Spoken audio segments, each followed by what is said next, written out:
Hey guys, John Butler from NowSigning with episode 3 of the NowSigning Mailbag. And the question we got was, what's the best way to do a TTM? So I'm going to go through a couple different options as far as TTMs.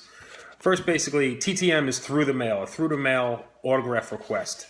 The three that I'm going to go through, number one is your standard envelope, your standard size envelope. This would be good for sports cards, index cards, small photos, things like that. Basically, what you're going to do is, and the procedure is the same for all three, just in larger scale.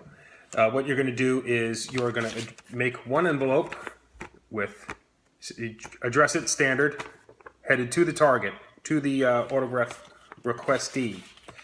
You're going to make a second envelope, reversing that to come back to you. You're going to put postage on this. This is an SASE, self-addressed stamped envelope. Aside from that, your third thing is you're going to have your letter. My letter is very brief, it just says letter. And then your fourth thing is whatever you want to have autographed that you're going to need, which in this case, I just picked a Bobby Meacham card out of my collection. So what you're going to do is you're going to write your letter, basically telling the player, requesting your autograph, telling them, why you're a fan and things like that. And you can handwrite it, you can type it. I prefer to handwrite it, but that's entirely up to you. And then for something, especially like cards and things like that, when you're going to ship this, I would not send it in a top loader. Sometimes the cards will get stuck, and the athlete will actually just sign the top loader because they can't get the card out. So I just take the card, I would just wrap it up in the paper like so, fold it over a few times, and this will keep it stiff enough in the mail that it's typically not going to get any damage done to it. You're going to put that inside your envelope to send to the athlete. And a lot of times when you're doing the smaller envelopes like this with the smaller things, you're going to use the same size envelope to go in here. So you're going to have to fold that over once or twice, just to make it big enough to fit inside the larger envelope. And make sure this has the postage on it before it comes back. You don't want to inconvenience the person you're asking for an autograph in any way. Make it as easy as possible on them to oblige you. So then you're going to seal that up. Standard forever stamp on each one of those envelopes. Throw it in the mail, and maybe in a little while you get something back, and then you get your autograph that actually just says autograph on it. I just thought I'd have a little fun with that. For larger flat items like an 8x10 or something like that, same kind of procedure. For that, I would use two different size envelopes, and then this way you don't have to fold one envelope into the other, and it's going to come back in a nice flat envelope.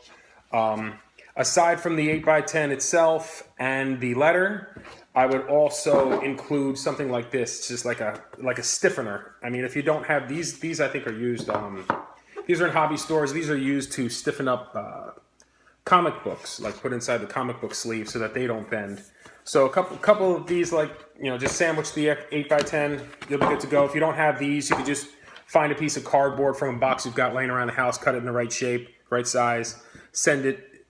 And usually what I will do is send it inside the return envelope. This way the original envelope will be stiff, but at the same time, you'll make sure that these get included on the way back. Otherwise, whoever's sending you the autograph may not include these. They may throw them out, and then you're going to end up with a bent 8x10. And then finally, the third thing I would say is something like an odd size, like something you would send in a box or something like that. Maybe it's a mini helmet or something a little larger, something maybe a little bit more valuable.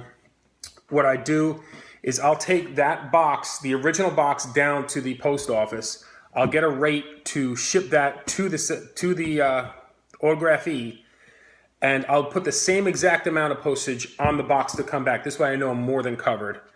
And when that goes out, the same thing. The only step that I would add to a box or something a little bit more valuable is I would try and reach out to the athlete themselves and see if it's okay to send it. I mean, I have actually sent out a couple of full-size NFL helmets, but I've reached out to the athlete, made sure that they were okay with it, made sure that I had an address that they would receive it directly. Because when you're talking about expensive items like that you're doing TTM, you definitely want to make sure that this person knows it's coming and they can sign it and get it back to you. So I hope that answers all your questions. I'm looking at my notes here, just making sure I didn't miss anything. Yeah, the top loaders, penny sleeves. If you're going to send something like this in a penny sleeve, same thing. Sometimes they get kind of stuck. Again, I would just take the card, wrap it in the letter, and when you send that out, it should be stiff enough that you're not going to have any other issues.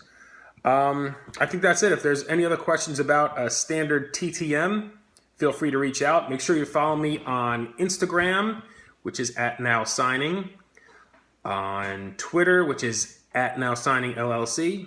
You can email me directly, nowsigning@gmail.com. Make sure you subscribe, like, follow me. We'll do this again soon. Thank you.